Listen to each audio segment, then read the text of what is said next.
मला आज एवढी अर्जंट ऑर्डर आली की मला केकला गरम गरमच कट करावा लागला।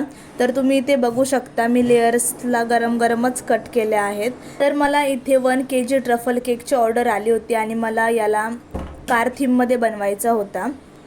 तर त्याच्यासाठी मला कटआउट्स रेडी करायचे होते। तर मी ते कटआउट्स कसे रेडी करते ते तुम्हाला पुढे व्हिडिओमध्ये समजेनच। मी ते तुम्हाला दाखवले आहेत, सो व्हिडिओ एंडपर्यंत नक्की बघा।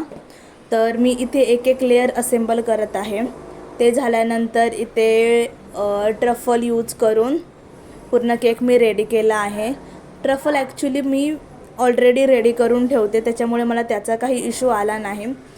आणि वरून थोडं असेंबल करण्यासाठी मी ट्रफलला थोडं मेल्ट केलं आहे, सो आपलं जे केक आहे तो चांगल्या प्रकारे सेट होतो।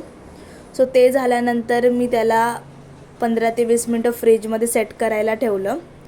तोपर्यंत तुम्ही इथे बघू शकता मी अशा प्रकारे इथे कटआउट्स करते। आधी मी प्रिंट काढून आणते आणि मग ते प्रिंटला थोडं 3D टाईपमध्ये प्रिंट काढते आणि त्याला ग्लॉसी प्रिंट आपण असं बोलतो। सो ते काढून आणल्यानंतर मी इथे असे त्याचे कटआउट्स काढते आणि ते काढल्यानंतर मग आपण केकवरती असेंबल करतो। हे बघू शकता इथे माझे कटआउट्स रेडी आहे। केक पण मी इथे फायनल फिनिशिंग करून ठेवला आहे आणि मला जिथे जिथे टॉपर्स म्हणून लावायचे आहे तिथे मी त्याला टूथपिक्सच्या मदतीने अरेंज करते। आणि हा केक मला माझ्या स्टेशनवरच द्यायचा होता, त्याच्यामुळे काही प्रॉब्लेम नव्हता। सो मी हा केक रेडी झाला आणि फ्रीजमध्ये ठेवला, तोपर्यंतच कस्टमरचा कॉल आला आणि नशीब हा केक माझा रेडी होता। तर तुम्ही इथे बघू शकता।